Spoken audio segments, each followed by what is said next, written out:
De parler de ce dont je vais parler ce soir, c'est pas quelque chose de forcément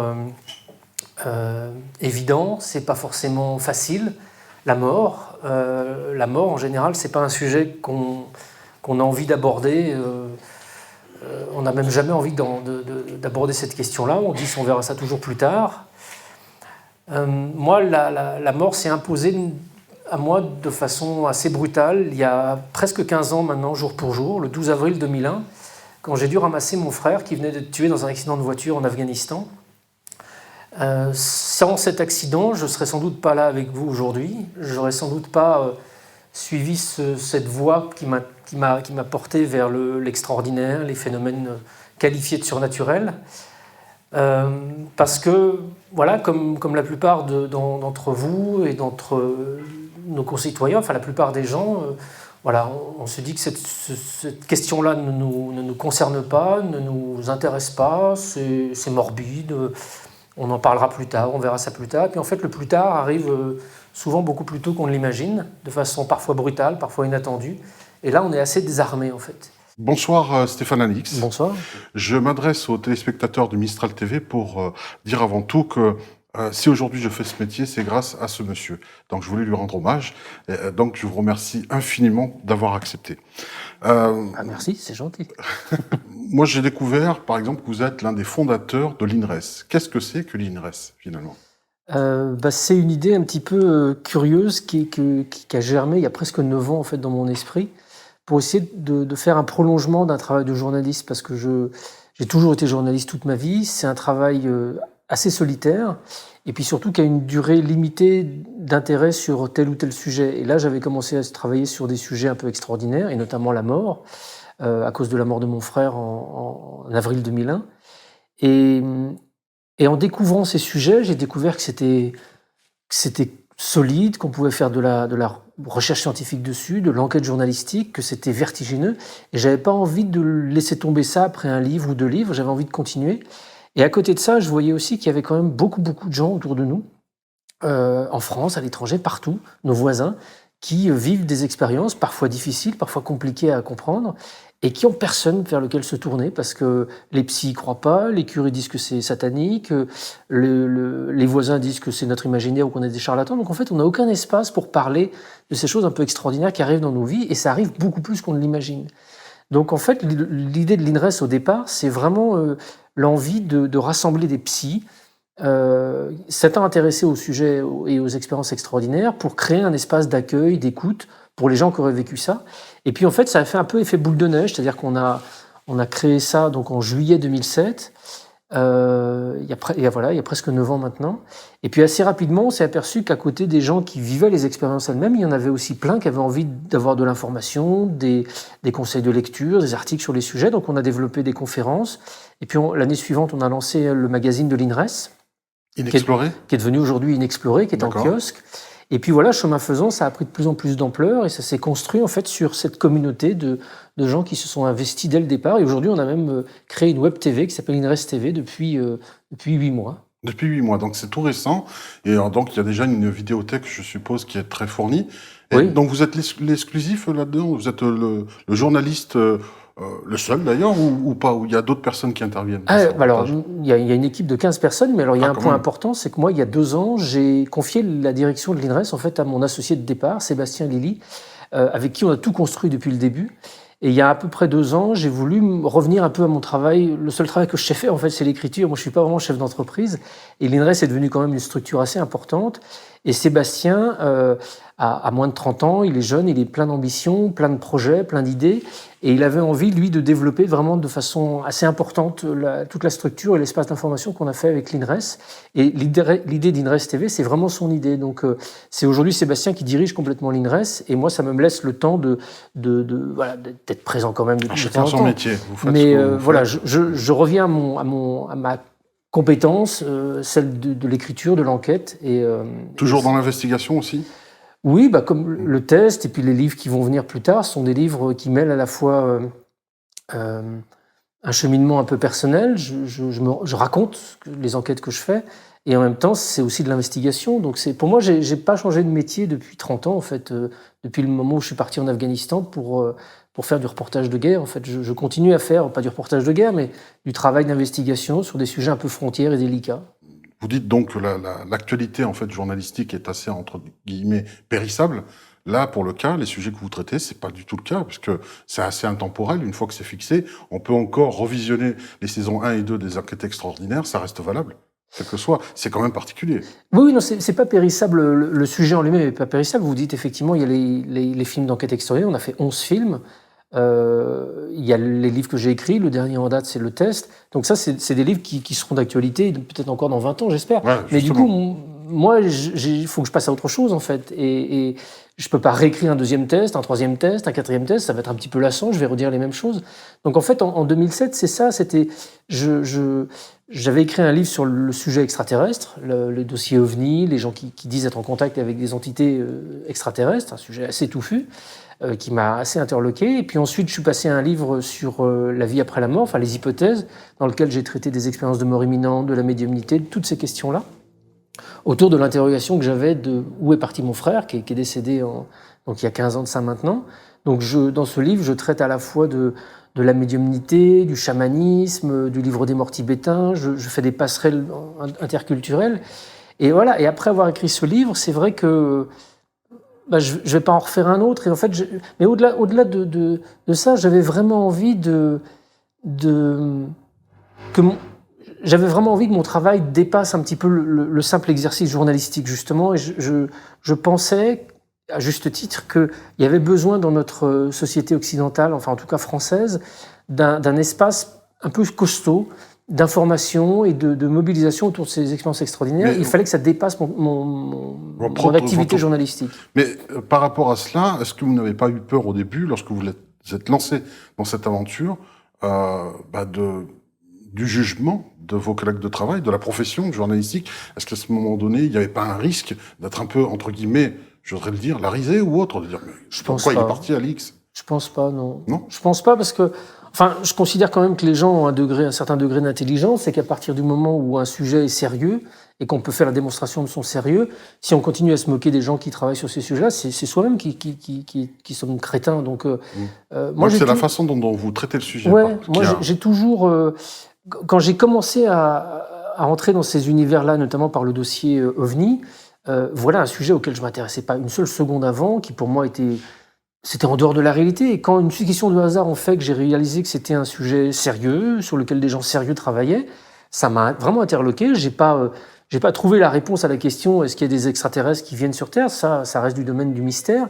En revanche, j'ai compris que ce sujet était le sujet de ces phénomènes qui apparaissent dans l'atmosphère et qui sont observés par des centaines de milliers de personnes. C'est un sujet réel, concret, qui est profondément mystérieux sur certains de ses aspects. Et vouloir dire non, je veux pas en entendre parler, c'est ridicule, c'est une attitude stupide. Et donc je préfère ne pas avoir l'air stupide et me faire éventuellement moquer, mais c'est pas le cas, je pense. Vous savez, je pense que ce qui génère la moquerie, c'est le fait peut-être de se lancer dans ces sujets-là avec un peu de naïveté, en voulant très rapidement conclure, avec trouver trop de des réponses, légèreté. et trop de légèreté. Mais quand on le fait sérieusement, il n'y a pas de raison. Il n'y a pas prise à la critique, en fait. Moi, je vends aucune hypothèse, j'explore le sujet. Donc, si j'étais là pour vendre l'hypothèse qu'effectivement les extraterrestres sont bleus ou rouges ou jaunes et qui sont là et qui viennent de telle planète, bon, voilà, on pourrait mettre en doute ce que je dis, à juste titre. mais ce n'est pas le cas. Quand on fait ce travail journalistique sérieusement, je pense qu'il y a... j'en suis la preuve, il y a pas de blocage, il n'y a pas de bagarre. Il y a matière à faire. Il y a vraiment matière. Ouais. Et beaucoup de scientifiques en plus s'intéressent de plus en plus. On voit notamment dans votre dernier livre, Le Test, Jean-Jacques Charbonnier, je crois que c'est ça, médecin anesthésiste, qui étudie la chose de très près, notamment, et pas que lui. Apparemment, il y a beaucoup de scientifiques qui s'intéressent de plus en plus à ce sujet. Aux expériences de mort imminente. Oui, on parle justement. Alors, puisque votre sujet, le test, la question qui me vient, au tout début, on apprend que vous avez perdu donc votre frère Thomas en 2001.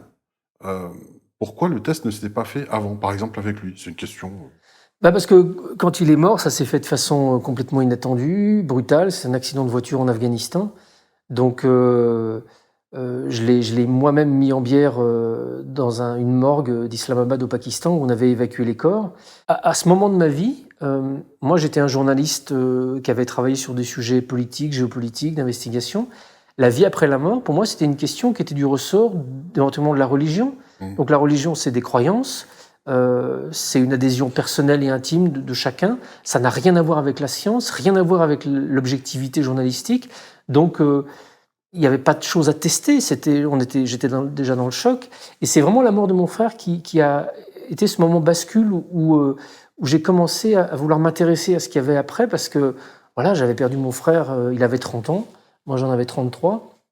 J'avais envie d'intégrer ça dans une vision de la vie qui soit...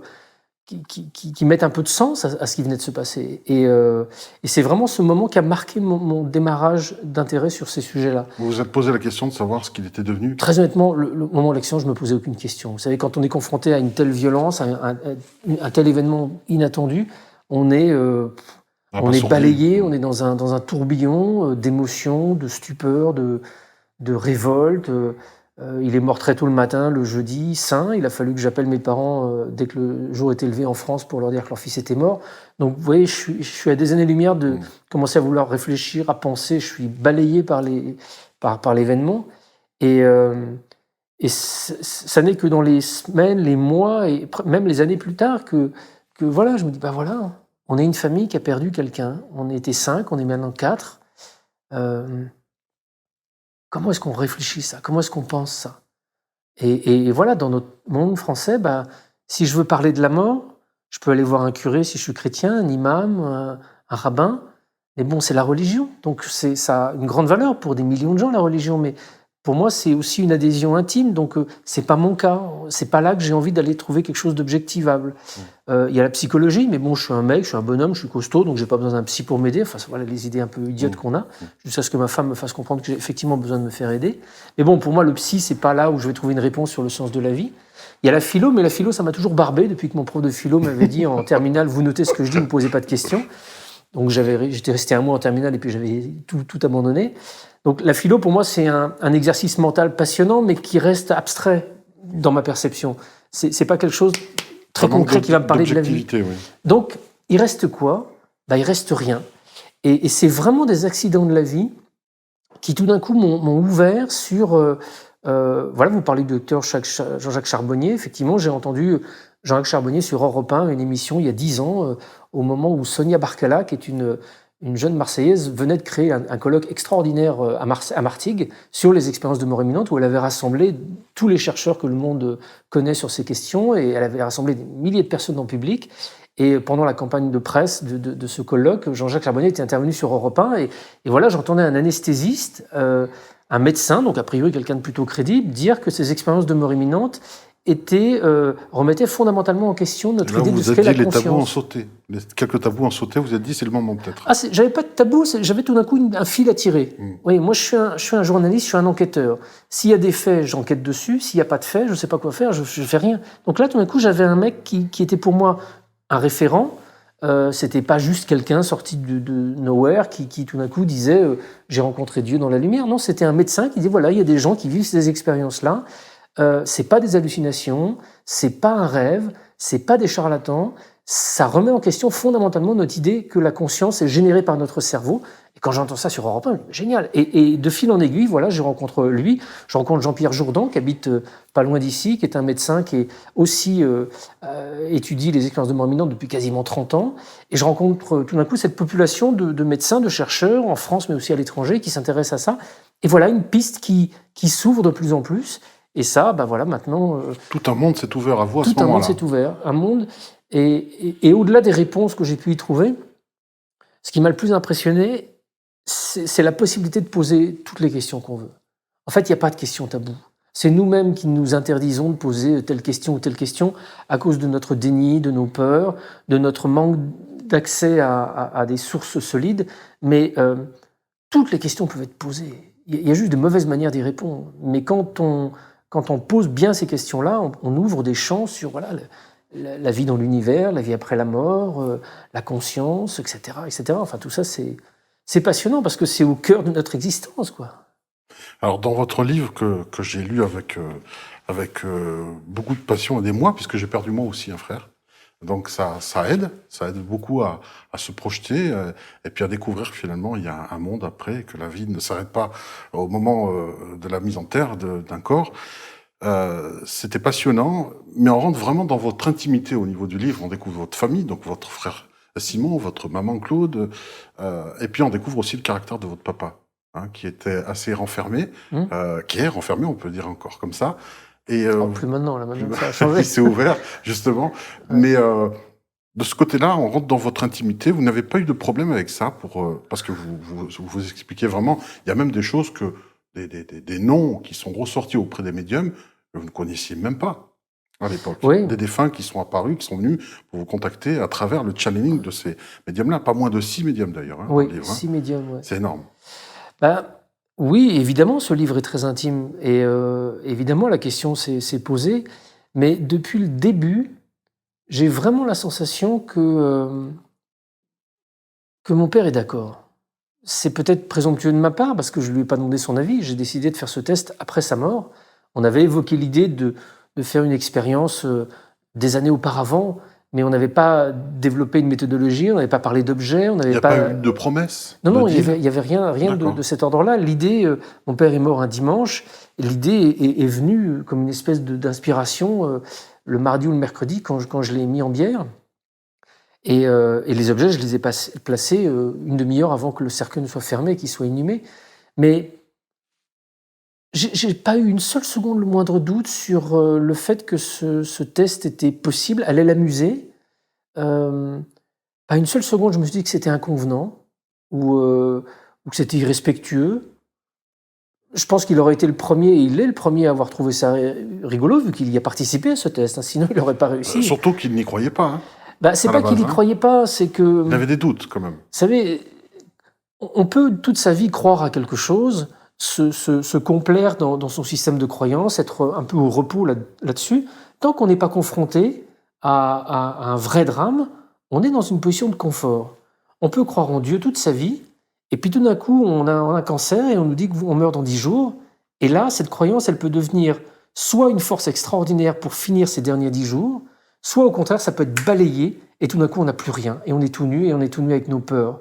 Et ça, on ne le sait pas tant qu'on n'a pas été confronté soi-même à la réalité imminente C'est une réaction qu'on ne peut pas prévoir, c'est imprévisible. On ne sait pas de quel côté on va basculer avant d'y être. Je pense, oui. Je pense parce que l'être humain est quand même caractérisé par son attitude à être vraiment dans l'évitement des grandes questions.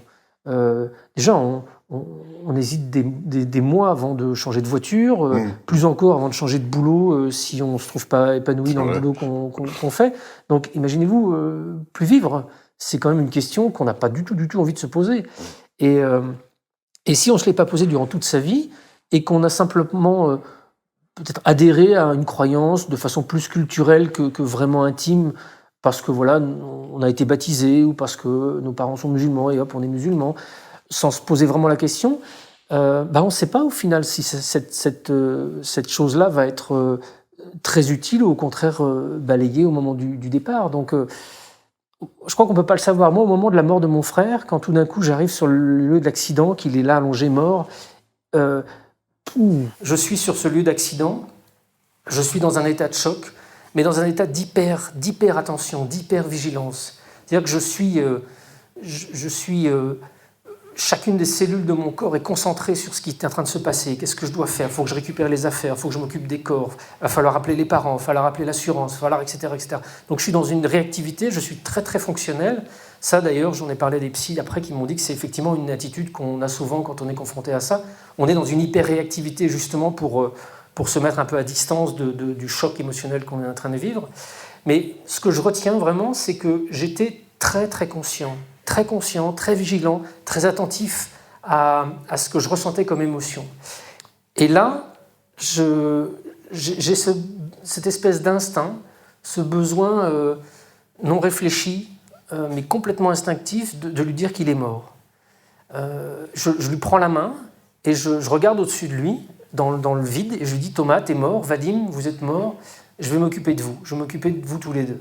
c'est pas une croyance que je suis en train d'appliquer. Là, c'est vraiment un instinct complètement pur. Et j'ai, à côté des sensations de choc que je ressens, j'ai aussi ce sentiment de confusion, dont je sens qu'il n'est pas de moi. C'est pas moi qui suis confus. Je sens que dans la situation qui est en train de se produire, il y a de la confusion. Voilà, ça s'arrête là. C'est-à-dire que je ne suis pas en train de me dire « Oh là là, mon frère, c'est pas ce qui lui arrive, etc. » Je ne suis pas dans la pensée, je suis vraiment dans l'instinct pur. On était à 2 voitures, on quittait Kaboul pour aller sur un site au sud de la capitale afghane, et la voiture de derrière, avec mon frère et 3 autres personnes, a eu un accident. Donc j'étais là, présent. Quand ça se passe, quand vous devez mettre un foulard sur la tête de votre frère, le porter, le ramener à la maison, téléphoner aux parents, tout ce qui n'est pas solidement ancré dans chacune de vos cellules est balayé par la... On ne voit plus la vie de la même manière. À partir de ce moment-là, tout change. Bah oui. Sa perception. Une question qu'on ne s'est jamais posée de l'existence, d'un coup on se la pose. Parce qu'à 30 ans, on ne pense pas à la mort. Pourquoi on y penserait en fait? Ah non, c'est trop Et en fait, on vit tous comme ça. Alors, c'est aussi bien de ne pas vivre obnubilé par la mort au quotidien. Si on y pensait tous les jours, ça pourrait devenir sclérosant. Mais en fait, moi, j'y pense un petit peu tous les jours. Et j'ai pas le sentiment que ça soit morbide. J'ai au contraire le sentiment que c'est une espèce de réflexion qui me fait me dire, est-ce que je fais ce que je veux dans ma journée? Est-ce que je fais tout ce que je veux? Est-ce que je me conduis correctement? Est-ce que si je meurs ce soir, j'aurai des regrets ou pas? Et je vis presque au quotidien comme ça. Alors, parfois, je me dis, bon, bah, j'ai pas envie de faire ça, c'est pas grave, je le fais pas. Mais je pense sincèrement que je vis avec cette possibilité. Selon vos principes, là, pour l'instant, pour le moment. Bah, je vis avec cette idée que la mort peut venir très vite. Et qu'elle arrivera beaucoup plus vite que je l'imagine. Même si je meurs à 90 ans, 100 ans... Donc chaque jour est comme si vous viviez votre dernier jour. Pour vous, vous le concevez comme ça, aujourd'hui? Oui, vous êtes dans cet état d'esprit? J'essaye de ne pas remettre à plus tard des choses importantes pour moi ou pour mes proches. C'est-à-dire que si je sais que j'ai un problème à régler... c'est tout de suite, j'essaie de le faire vite. Enfin, pas vite, mais si, ma femme dirait que je suis assez impatient. Pas remettre à demain, en tout cas. Pas remettre à demain. Essayer de ne pas remettre à demain les choses importantes, ouais. Alors, dans votre livre, on voit cet échange, quand même, qui est cette complicité qui persiste de l'autre côté, entre votre père et vous. C'est ça qui m'a surpris, c'est que je cache des objets dans le cercueil, je suis le seul à le savoir, je ne l'ai dit à personne dans mon entourage, ni ma fille, ni ma femme, ni ma mère ne sont au courant. Donc, quand je vais voir des médiums, je leur dis évidemment pas qu'ils sont testés, je leur dis pas évidemment qu'il y a des objets dans le cercueil, je leur dis rien du tout, je veux juste voir des défunts qui se présenteraient spontanément. Donc, mon père se présente parfois spontanément, le premier, parfois c'est d'autres défunts qui arrivent, mais ça commence jamais par mon père qui, de lui-même, tout de suite dit « Ah bah, c'est mon fils, il a mis ça, ça et ça dans le cercueil. » Et d'un certain côté, je me dis...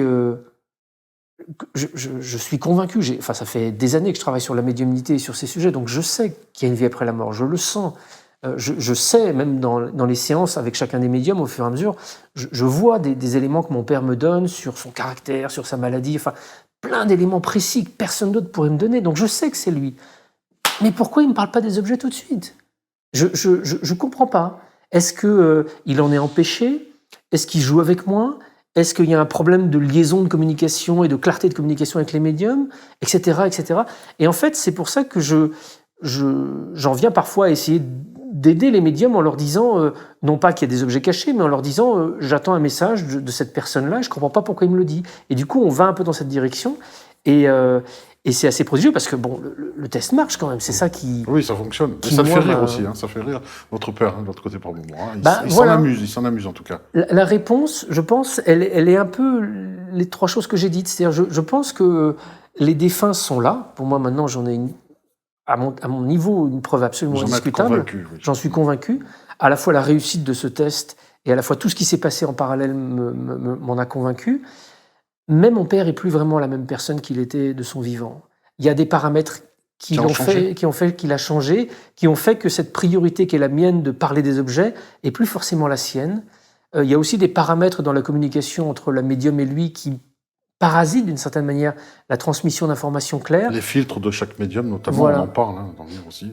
Et c'est la raison pour laquelle aussi je voulais qu'effectivement ce livre soit intime, ce livre raconte l'entièreté des séances, pour que justement tous les détails soient là et qu'on voit vraiment comment se passe une séance de médiumnité, que c'est pas magique et que c'est peut-être parfois difficile pour les défunts de se faire comprendre et de passer ce message en détail. En tout cas, on apprend notamment beaucoup de choses sur le fonctionnement de l'autre côté, qu'effectivement, soit ils apparaissent, soit on les entend, mais on peut pas les voir apparaître et les entendre en même temps. Oui, c'est-à-dire que soit ils mettent de l'énergie pour apparaître physiquement, mais à ce moment-là, ils en ont plus pour parler.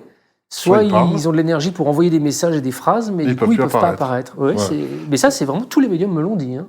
Ce sont des révélations qui sont très très importantes. Il y en a beaucoup comme ça dans votre livre qui sont disséminées avec le point de vue de chaque médium. J'ai notamment aimé le parallèle de Christelle ou Loane, je crois, sur les états. C'est Loane. Voilà, je crois, sur les différents états justement d'un être lorsqu'il est vivant, lorsqu'il... Elle a fait un parallèle avec l'état gazeux, etc. Bon, c'est des détails dans le livre, donc j'invite les téléspectateurs à se livrer à cette lecture passionnante.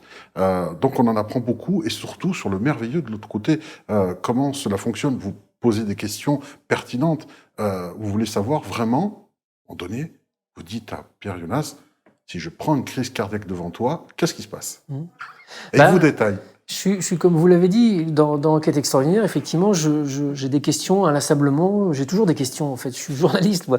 Et face à ces médiums, au fur et à mesure des séances, alors j'organisais les façons suivantes. C'est-à-dire que quand j'ai contacté ces médiums, je leur ai dit que je voulais faire un livre d'entretien. Il s'agissait absolument pas de test.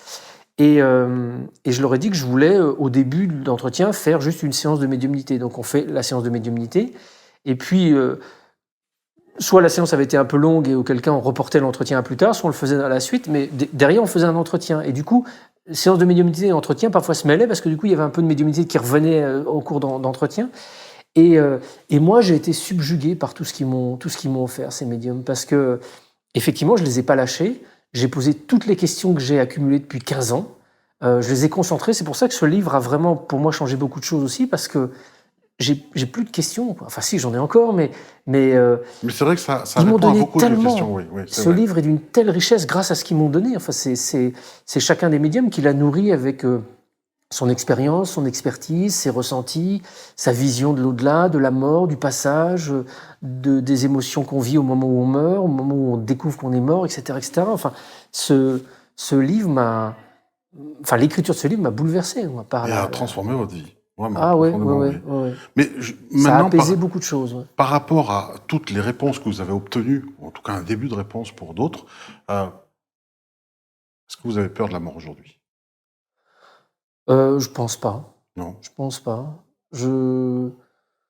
Mais en même temps, bon, je suis en bonne santé.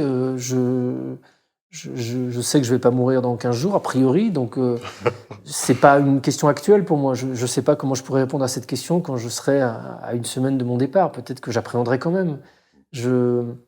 Mais là, aujourd'hui, non, je suis habité de la certitude que la mort ne sera pas le néant et que je vais me métamorphoser pour accéder à un autre univers. Je sais que mon voyage dans la mort sera dépendant du nettoyage psychologique que j'aurais fait durant ma vie. Donc, est-ce que c'est colère que j'ai ? Est-ce que c'est traits de caractère que j'ai pas guéri ? Est-ce que je serais parvenu à les guérir et à devenir quelqu'un de très zen et de très calme ? Auquel cas, j'aurais peut-être plus de capacité et plus de facilité à m'apercevoir que je suis mort et à être bien dans ma mort, sans être parasité par des regrets. Et j'espère surtout que mon entourage aura la certitude elle-même que je serai vivant quelque part pour que la douleur de mon départ ne soit pas trop forte, en fait. Est-ce que ce livre, à la fin, je découvre que vous le dédiez aussi à votre fille Luna, est-ce que finalement c'est pas un héritage que vous lui laissez pour dire quand je serai plus là, je serai toujours à tes côtés ?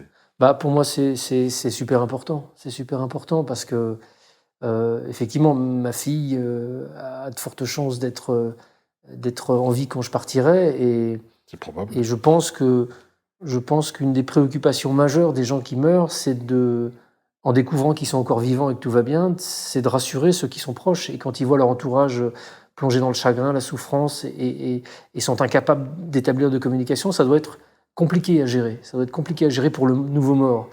Donc, effectivement, ma fille a lu mon livre. Ça a été pour moi un cadeau extraordinaire. Elle a 18 ans, elle lit pas énormément de bouquins. Et elle l'a lu. Qu'est-ce qu'elle en a pensé alors? Elle m'a dit que ça l'avait beaucoup touchée. Elle a découvert des pans de sa famille et de son grand-père dans ce livre-là. Et vous savez, la mort, elle est entrée dans notre famille quand ma fille avait 3 ans. Et je l'ai associé vraiment à le jour où j'ai ramené la dépouille de mon frère en France. Ma fille était là, j'ai voulu la faire participer aux funérailles, ne rien lui cacher et vraiment lui parler au maximum. Et dans son enfance, je le raconte d'ailleurs dans mon précédent livre, L'amour n'est pas une terre étrangère, je raconte différents moments où on a évoqué la mort ensemble, où elle m'a parlé de son oncle qui lui manquait quand elle était toute petite. On a vu des signes extraordinaires, on a vécu des expériences tous les deux qui ont été bouleversantes. Donc je pense que ma fille aujourd'hui a... Une ouverture d'esprit de ce côté-là qui est immense. Oui, elle a été aussi nourrie du travail que j'ai pu faire, parce qu'on en parle en famille, et je ne sais pas où elle en est, et en c'est tout peut-être cas, un peu tôt pour en parler. C'est un sacré héritage que vous laissez à votre fille. Au-delà de ma fille, j'espère que ce livre touche aussi beaucoup d'autres personnes. Et... Ça m'a touché déjà à moi. Merci. Merci beaucoup. Merci Stéphane Alix. Merci à vous. Au revoir. Parce qu'il aurait fallu, pour que l'expérience soit vraiment scientifique et plus indiscutable, il aurait fallu que si moi j'avais mis les objets, ça soit quelqu'un d'autre qui aille voir les médiums, par exemple, pour éviter que justement, et quelqu'un qui ignore de quels objets il s'agissait. Et il aurait fallu même au pire que la séance enregistrée avec cette personne-là soit décryptée par une autre personne encore. J'ai eu cette réflexion au moment de concevoir cette expérience-là, et je me suis dit, qu'est-ce que je fais ? Est-ce que je fais quelque chose dans lequel je fais primer la rigueur scientifique, mais en même temps, dans un petit coin de ma tête, il y a quand même quelqu'un qui me dit « ça fait 100 ans que c'est prouvé, ces trucs-là ».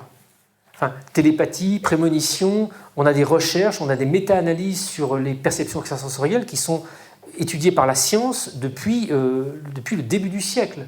Donc, si notre société continue à considérer que tout ça n'existe pas, qu'il n'y a pas de preuves, s'il y avait des preuves, ça se saurait, je me suis dit peut-être qu'une expérience scientifique super rigoureuse de plus ne va pas forcément changer les choses. Et ça va compliquer mon écriture, ça va être vraiment compliqué à écrire, ça risque d'être très barbant, parce que ça va être des séquences avec beaucoup de tout retranscrit, donc ça va être assez barbant. Donc en fait, je vais faire un livre qui ne va pas servir à grand-chose, qui va être pénible à lire, qui va convaincre aucun sceptique, et qui va barber ceux qui auront envie de le lire. Donc je me suis dit, je vais plutôt essayer d'être vigilant à la façon dont moi je me comporte. Je vais essayer d'expliquer clairement dans le livre pourquoi est-ce que ça ne pourrait pas être de la télépathie, par exemple, pourquoi est-ce que ça ne pourrait pas être une forme de voyance qu'utiliseraient les médiums pour capter ce que j'ai dans ma tête ou capter dans l'univers ces informations-là. Et j'ai essayé de privilégier une relation et une enquête sincère.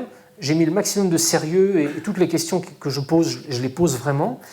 Et voilà, j'ai préféré privilégier ça pour avoir quelque chose qui soit quand même plus agréable à lire et puis pour me lâcher un peu, parce que moi, ça fait 15 ans que les médiums, et puis même ma femme me dit « bon, lâche-toi un peu, quoi.